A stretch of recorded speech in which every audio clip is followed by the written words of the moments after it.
Welcome back, my phantoms. PhantoMask here. I have a good collection of horror stories just for you. If you like this kind of content, subscribe and turn notification on. Don't forget to turn CC on to read along with the stories. Without further ado, let me creep you out. The first story is called All I Saw Was Red. I check into a small hotel a few kilometers from the city. It is late. I am tired. I tell the woman at the desk I want a room. She tells me the room number and gives me the key. But one more thing, comrade, there is one room without number and always lock. Don't even peek in there. I take the key and go to the room to sleep. Night comes and I hear the trickling of water. It comes from the room across. I cannot sleep, so I open the door. It is coming from the room with no number. I pound on the door. No response. I look in the keyhole. I see nothing except red. Water still trickling. I go down to the front desk to complain. By the way, who is in that room? She looks at me and begins to tell the story. There was a woman in there. Murdered by her husband. Skin all white, except her eyes, which were red.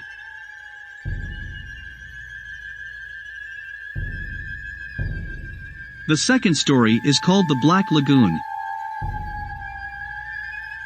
To celebrate their first year in university, 6 friends went camping in the wilderness. After driving for several hours from the nearest town, they discovered a lagoon, nestled beside a cliff ideal for diving. They set up camp in the woods nearby and spent the evening swimming in the warm, clear water. As the sun sunk below the trees, one of the friends went up to the highest point on the cliff and jumped off, while the other 5 watched. Their laughter slowly subsided as they waited for him to surface. It only took half a minute for them to dive in after their friend. Struggling and sputtering among the reeds in the lagoon, they searched hopelessly for him. Finally, they disentangled themselves and came up, but they never saw their friend again. Heartbroken, they returned to the city and passed a strange and lonely year in which their only solace was the knowledge that they would return to the lagoon to honor the anniversary of their friend's death. A year passed and they returned to the lagoon as a memorial, but as they approached they saw their friend standing there, head bowed. Excitedly they called to him and began running towards him, but he didn't turn. As they got closer they called him more desperately, but still to no avail. With joy, they ran towards him but stopped dead when they saw not 1 but 5 crosses on the waterside.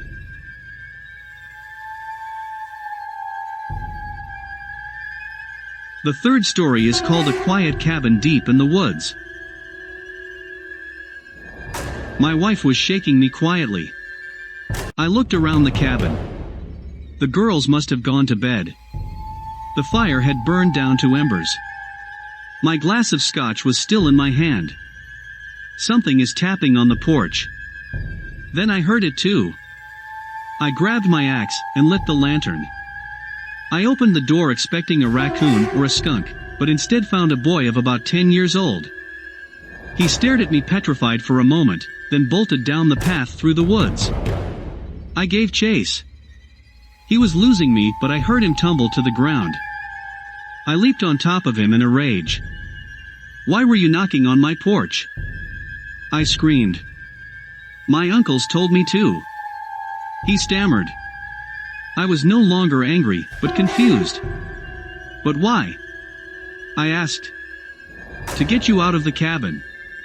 Before we continue, I humbly ask you to like the video and subscribe to my channel.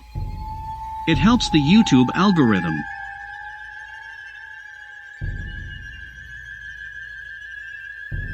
The fourth story is called It Wasn't a Little Girl.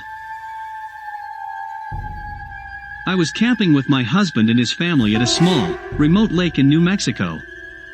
There were about 10 people in our group and another group of 6 people in the next campsite.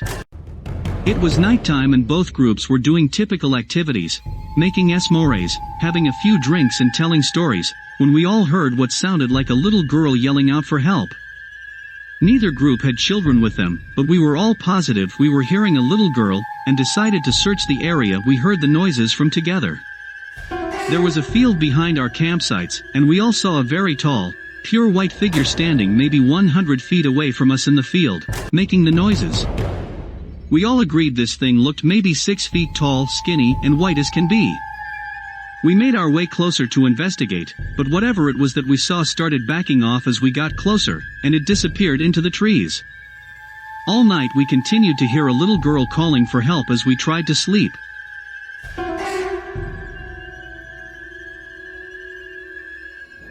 The fifth story is called the Unrest Stop.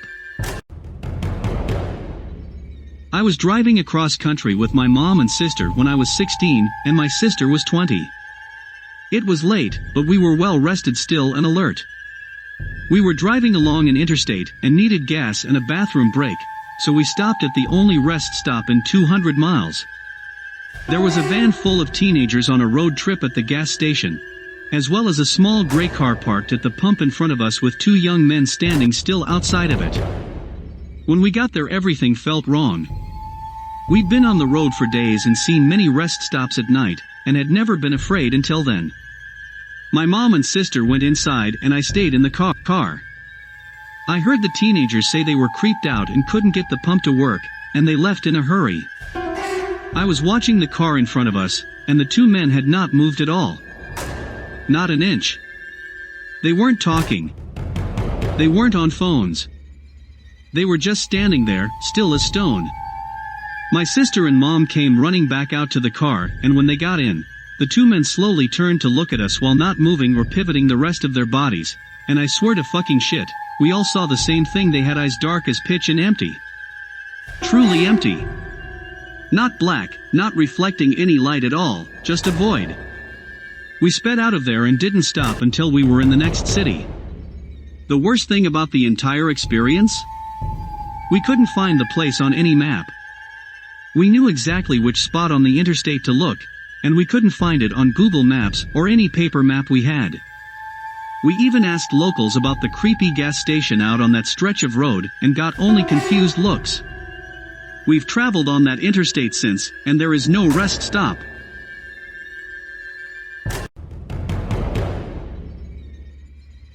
The sixth story is called It Came for Us in the Graveyard.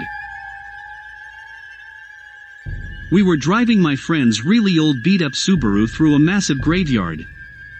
We stopped and walked down a hill, and came across a little pond. There was someone sitting on a rock on the other side of the pond. The figure was all black and we couldn't make out any features other than the fact it looked like a man who was wearing some old-style top hat. We stupidly waved and shouted hi. He didn't show any acknowledgement and continued sitting still on the rock.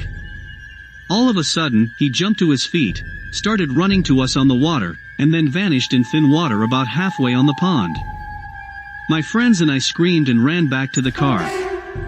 The car wouldn't start, and we heard something banging on the back of the car. It wasn't a constant bang, but every few seconds or so we'd hear it. Nobody was outside from what we could see in the dark, but something was making a noise on the car. I opened my phone and started dialing my mom to come give us a boost, but I had no service.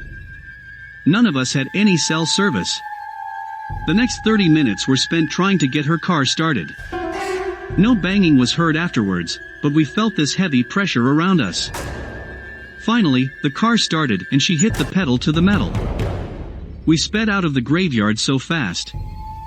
Immediately crossing the gates, all of our phones regained cell service. One thing I know for certain is that someone or something was out there, and it was not an animal or a human.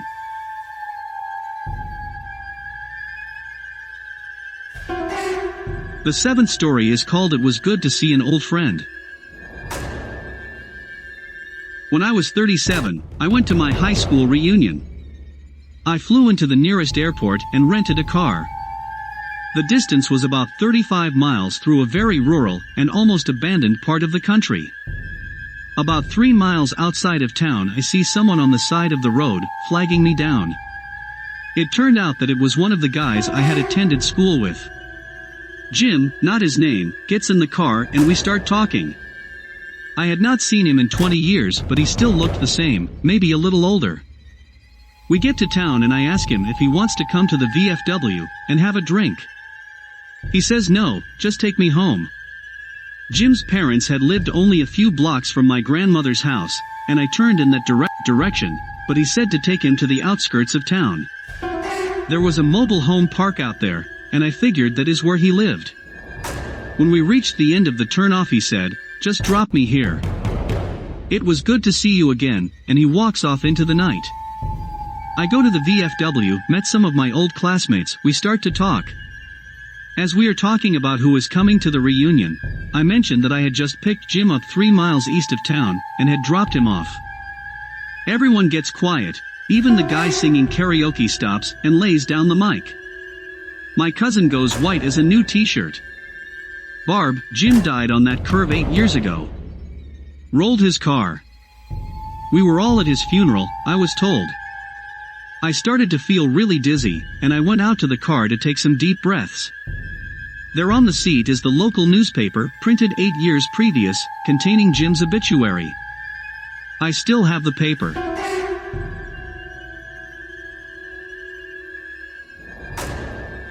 The 8th story is called Hell Hath No Fury Like a Woman Scorned. After we moved into our home, we were told a woman had died there at the hands of her abusive husband. She hated men. My dad would wake up with scratches all over himself, and whenever my brother was mean to my sister or I, he would have scratches on him as well. One day, my brother heard our sister he hit her with something. When he woke up later that night he had a horrible bloody nose. The day we moved out, my brother accidentally broke his twin's arm trying out a wrestling move. He swears that he would have died that night if it wasn't our last in the house. Thank you for listening. If you make it this far, make sure to subscribe and like, and check out our playlist for more terrifying stories. Share with a friend who might like this.